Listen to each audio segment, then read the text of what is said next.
Hi class, and welcome to Earth Science at John Logan College. This is an online class, so I wish that we could meet outdoors like I am right now, but that's up to you to explore the outdoors on your own. Hopefully this course will inspire you to do that and look under your feet to see what kind of rocks you might find. I'm just going to introduce myself a little bit and tell you a little bit about the class and some important information that will help you succeed and get a great grade in this online class. So first of all, my name is Laura O'Connell, and I love to explore the outdoors. That's how I got into geology in the first place. It's a great science to kind of put all the different sciences together in an interesting way. So that's how I got into it. I'm originally from North Carolina, and then I went to undergrad university at University of Miami in Florida and studied oceanography and marine science. And then I got really into geology. How can we look at ocean environments of the past and learn about them through the rocks? And so I got really interested in ancient coral reefs and things like that, and that's how I ended up in geology field. So after going to University of Miami, I ended up going for graduate school in Canada at Queen's University, and I studied some rocks and fossils and even the modern ocean today in Australia. So I got to go to Australia several times with my research.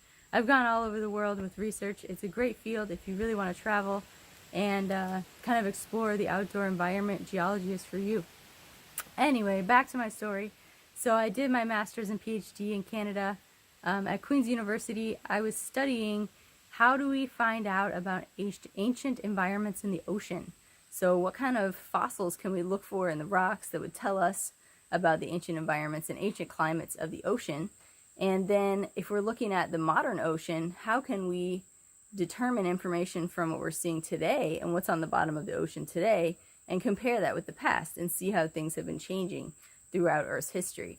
So that's what I was studying. So lots of scuba diving, lots of ocean boat work, snorkeling, lots of climbing around in the desert and exploring caves to look for rocks and things like that. So I'll also tell you a little bit about where we are right now, where I am outdoors. So in terms of looking for caves, this is an example.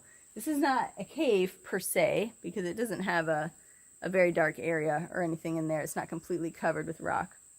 But this is considered an alcove. So this is a feature that you find a lot in southern Illinois, and it's an erosional feature. So that's one place you could go and look for rocks. So I thought, well, what's the closest rocks to John Logan College where you can actually see an outcrop? So I drove down to Devil's Kitchen Lake. It's part of the Crab Orchard Wildlife Refuge. And I drove down here to go on a hike called Rocky Bluff Trail. So if you want to find a nice hike, it can be a long hike or short hike depending on which loop you do. This is a really good option. So right here, there's sometimes a waterfall.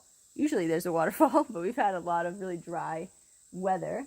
And so usually the water runs down. And at the base of the waterfall, and also these layers you can see behind me, this is all sandstone. So this is a type of rock that is formed from sediment. And you've probably seen sand at the beach, at a lake, in a creek, you know, things like that. So sand is just loose particles that have weathered off of rocks. So sandstone is just made of sand. So I picked up a few examples from the bottom of the waterfall. So you can see the tiny particles of sand in there. So this is the sandstone that the waterfall is made out of. But a lot of people think, well, okay, so we find sand in a creek. So this sandstone formed in this creek. This is actually a recent feature, this erosional feature.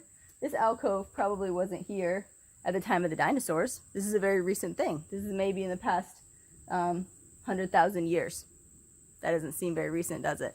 But we'll find out the Earth is actually billions of years old.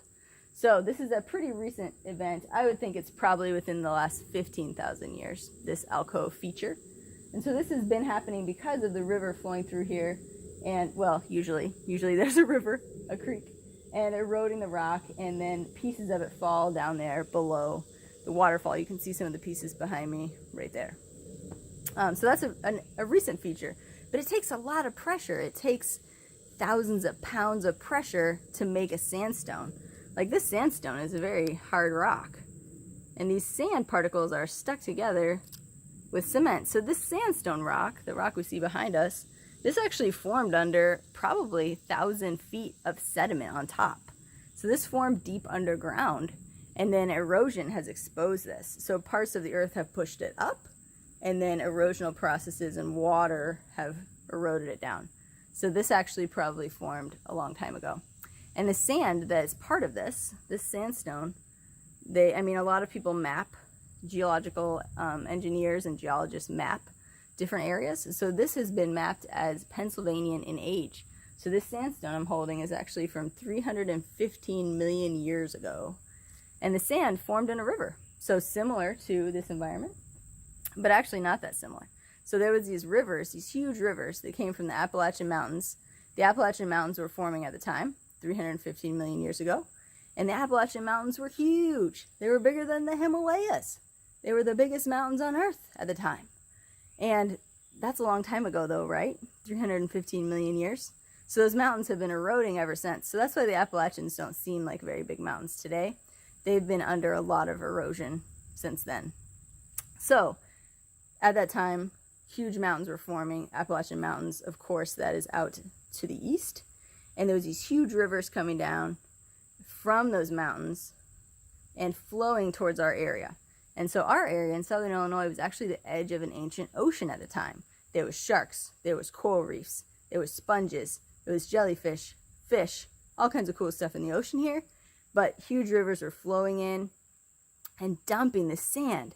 So just like if you went to the Mississippi Delta today, you'd be able to, there'd be a lot of sediment. It'd be kind of murky water. You'd see a lot of mud, a lot of sand. You could go to the beach nearby and see the sand. So tons of sand was dumped by these rivers, and that made layers and layers and layers of the sandstone. And you've probably seen this on the side of the road, the sandstone. Not even thought about it. This is the color, kind of a brownish, tannish, grayish. Not very exciting to look at, but really cool story. So that was the delta that was dumping into the ocean in this area. I have seen estimates in the literature that there was 2 miles thick of sand in this area from the deltas. So very huge and interesting. So let me get back to the class really quick. I'll show you a little bit about what you need to get to prepare for this class.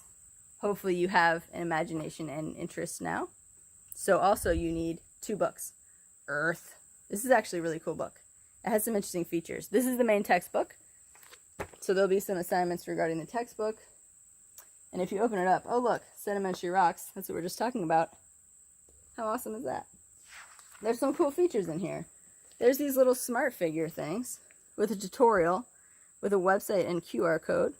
So if you're not a big reader and you don't want to read it all, or maybe you just want to do both, there's some videos associated with this that are really cool, interactive. They kind of show you how they put these figures together.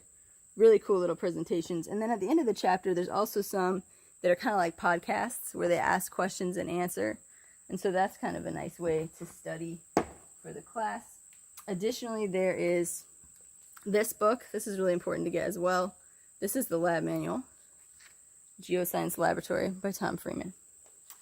And the labs, I have written instructions that will be online for you as to what questions to answer, what parts to do, because there's a lot involved in these labs.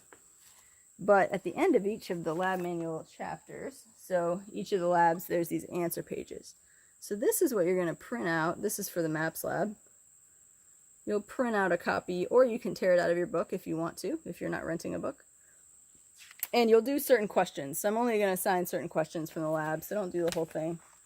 And sometimes you'll be printing out a page like this and actually drawing on it as part of your assignment.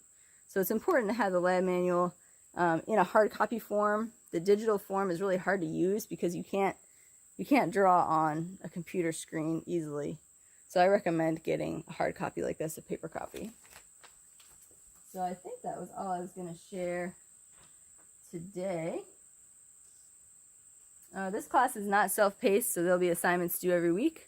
So keep an eye on that and don't hesitate to contact me. I am definitely here to help. I sure wish that we could meet out here, or maybe go on a trip to the Grand Canyon or a scuba diving adventure on the Great Barrier Reef, but we're going to make the most of our online experience and hopefully have a lot of fun. So if you're out and about, there is going to be an assignment regarding picking up a rock or a mineral and trying to figure out what you found and where you found it and all that. So if you find some cool rocks, go ahead and pick them up. Let's get going. Talk to you soon. Bye.